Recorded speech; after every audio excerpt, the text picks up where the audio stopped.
Hello guys, welcome back. ಎಲ್ಲರೂ ಚೆನ್ನಾಗಿದ್ರ ಅಂತ ಅನ್ಕೊಳ್ತಾ ಇವತ್ತಿನ ಈ ವಿಡಿಯೋನ ಶುರು ಮಾಡ್ತಾ ಇದ್ದೀನಿ. ಸೊ ಸಾಕಷ್ಟು ಜನರಿಗೆ ಸಿಂಪಲ್ ಮೇಕಪ್ ಯಾವ ರೀತಿ ಮಾಡ್ಕೊಳ್ಳೋದು ಅಂತ ಗೊತ್ತಿರಲ್ಲ, ಕೆಲವೊಬ್ಬರಿಗೆ ಕಷ್ಟ ಆಗುತ್ತೆ. ಇವಾಗ ನೀವು ತಕ್ಷಣ ಎಲ್ಲಾದರೂ ಹೊರಗಡೆ ಹೊರಟಿದ್ದೀರಾ ಅಂತ ಅನ್ಕೊಂಡ್ರೆ ಸೊ ನೀವು ಒಂದು ಮೇಕಪ್ ಮಾಡ್ಕೊಳ್ಬೇಕಾಗತ್ತೆ. ಆಗ ನಿಮಗೆ ಮೇಕಪ್ ಯಾವ ರೀತಿ ಮಾಡ್ಕೊಳ್ಳೋದು, ಹೇಗೆ ಎತ್ತ ಅನ್ನೋದು ಗೊತ್ತಿರಲ್ಲ. ಇನ್ನು ಕೆಲವರಿಗೆ ಬಿಸಿಲಿಗೆ ಹೋಗಿ ಮುಖ ಎಲ್ಲ ಕಪ್ಪಾಗತ್ತೆ, ಅಂಥವ್ರಿಗೂ ಕೂಡ ಈ ಒಂದು ಮೇಕಪ್ ತುಂಬಾ ಹೆಲ್ಪ್ಫುಲ್ ಆಗುತ್ತೆ. ಸೊ ಸಿಂಪಲ್ ಮೇಕಪ್ ಪೂರ್ತಿಯಾಗಿ ಕಂಪ್ಲೀಟ್ ವಿಡಿಯೋನ ನೋಡಿ ನಿಮಗೆ ಗೊತ್ತಾಗುತ್ತೆ. ಸೊ ಫಸ್ಟ್ ನಾನು ಇಲ್ಲಿ ಮಾಯಿಶ್ಚರೈಸರ್ ಆಗಿ ಪೌಂಡ್ಸ್ ಸೂಪರ್ ಲೈಟ್ ಜೆಲ್ನ ಯೂಸ್ ಮಾಡ್ತಾ ಇದ್ದೀನಿ.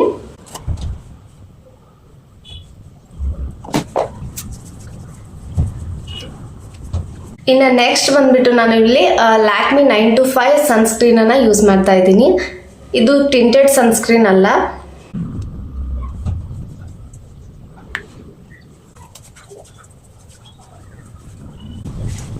ಸೊ ಗೈಸ್, ಈ ಸನ್ಸ್ಕ್ರೀನ್ ನಿಮಗೆ ಇಷ್ಟ ಆಗಲಿಲ್ಲ ಅಂತಂದ್ರೆ ನೀವು ಬೇರೆ ಸನ್ಸ್ಕ್ರೀನ್ ನ ಯೂಸ್ ಮಾಡಬಹುದು, ಅಥವಾ ಟಿಂಟೆಡ್ ಸನ್ಸ್ಕ್ರೀನ್ ನ ಯೂಸ್ ಮಾಡೋದಾದ್ರೆ ನೀವು ಫೌಂಡೇಶನ್ ಯೂಸ್ ಮಾಡೋ ಅವಶ್ಯಕತೆ ಇರೋದಿಲ್ಲ. ಇನ್ನು ನೆಕ್ಸ್ಟ್ ನಾನು ಪೌಂಡ್ಸ್ BB ಕ್ರೀಮ್ ನ ಯೂಸ್ ಮಾಡ್ತಾ ಇದ್ದೀನಿ. ಗೈಸ್, ಇವಾಗ ನಾನು ಬ್ಯೂಟಿ ಬ್ಲೆಂಡರ್ ನ ಯೂಸ್ ಮಾಡ್ತಾ ಇದ್ದೀನಿ. ಸೊ ನೀವು ಬೇಕಿದ್ರೆ ಕೈನಿಂದ ಕೂಡ ಅಪ್ಲೈ ಮಾಡ್ಕೋಬಹುದು. ಗೈಸ್, ನಾನು ಕುತ್ತಿಗೆ ಭಾಗಕ್ಕೆ ಯಾಕೆ ಯೂಸ್ ಮಾಡಿದ್ದೀನಿ ಅಂತಂದ್ರೆ ಕುತ್ತಿಗೆ ಭಾಗ ಆಗಿರ್ಬೋದು, ಮುಖ ಆಗಿರ್ಬೋದು, ಬೇರೆ ಬೇರೆ ತರ ಕಾಣುತ್ತೆ. ಸೊ ಆ ಕಾರಣಕ್ಕಾಗಿ ನಾನು ಕುತ್ತಿಗೆ ಭಾಗಕ್ಕೂ ಕೂಡ ಈ ಒಂದು ಕ್ರೀಮ್ ನ ಅಪ್ಲೈ ಮಾಡಿದ್ದೀನಿ. ಇನ್ನು ನೆಕ್ಸ್ಟ್ ಬಂದ್ಬಿಟ್ಟು ನಾನು ಸ್ಪಿಂಜ್ BB ಪೌಡರ್ ನ ಯೂಸ್ ಮಾಡ್ತಾ ಇದ್ದೀನಿ. ನೀವು ಬೇಕಿದ್ರೆ ನೀವು ಕಾಂಪ್ಯಾಕ್ಟ್ ಪೌಡರ್ನು ಕೂಡ ಯೂಸ್ ಮಾಡಬಹುದು.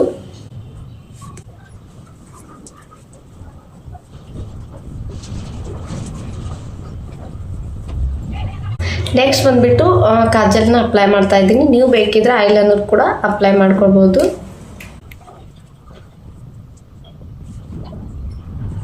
ಇನ್ನು ನೆಕ್ಸ್ಟ್ ಬಂದ್ಬಿಟ್ಟು ಲಿಪ್ಸ್ಟಿಕ್ ನ ಯೂಸ್ ಮಾಡ್ತಾ ಇದ್ದೀನಿ, ನಾಯಕ ಅವ್ರದ್ದು.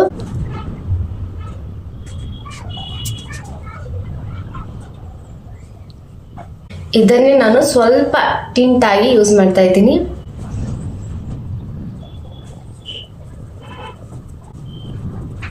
ಇದನ್ನೇ ಇವಾಗ ಸ್ವಲ್ಪ ನಾನು ಕಣ್ಣಿಗೂ ಕೂಡ ಅಪ್ಲೈ ಮಾಡ್ಕೊಳ್ತೀನಿ.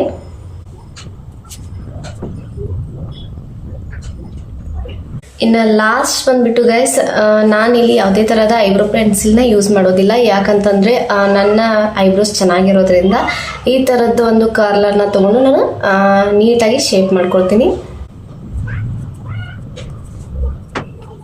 ಸೊ ಗೈಸ್, ಫೈನಲ್ ಈಗ ನಾನು ಡಾಸಲರ್ ಐಲೈನರ್ನ ನಾನು ಬಿಂದಿಯಾಗಿ ಇಟ್ಕೊಳ್ತಾ ಇದ್ದೀನಿ. ನೀವು ಬೇಕಿದ್ರೆ ಸ್ಟಿಕ್ಕರ್ನ ಕೂಡ ಯೂಸ್ ಮಾಡ್ಬೋದು.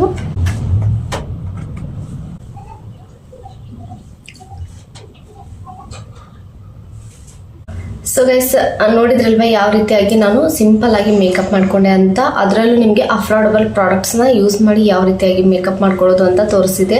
ಸೊ ನೀವು ಬೇಕಿದ್ರೆ 5 ನಿಮಿಷದಲ್ಲೇ ಈ ಒಂದು ಮೇಕಪ್ನ ಮಾಡ್ಕೊಳ್ಬಹುದು. ನಾನು ವಿಡಿಯೋ ಮಾಡೋದಕ್ಕಂತ ಸ್ವಲ್ಪ ಲೇಟ್ ಆಯಿತು ಅಷ್ಟೇ.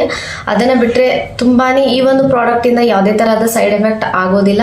ಸೊ ನೀವು ಕೂಡ ಯೂಸ್ ಮಾಡಿ. ಇದು ಯಾವುದೇ ಥರದ ಪ್ರಮೋಷನ್ ವಿಡಿಯೋನು ಅಲ್ಲ.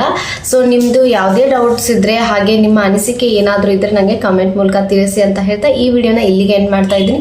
ಮತ್ತೆ ಸಿಗ್ತೀನಿ ನೆಕ್ಸ್ಟ್ ವಿಡಿಯೋ ಜೊತೆಗೆ. ಅಲ್ಲಿವರೆಗೂ ಎಲ್ಲರಿಗೂ ಟೇಕ್ ಕೇರ್, ಬಾಯ್.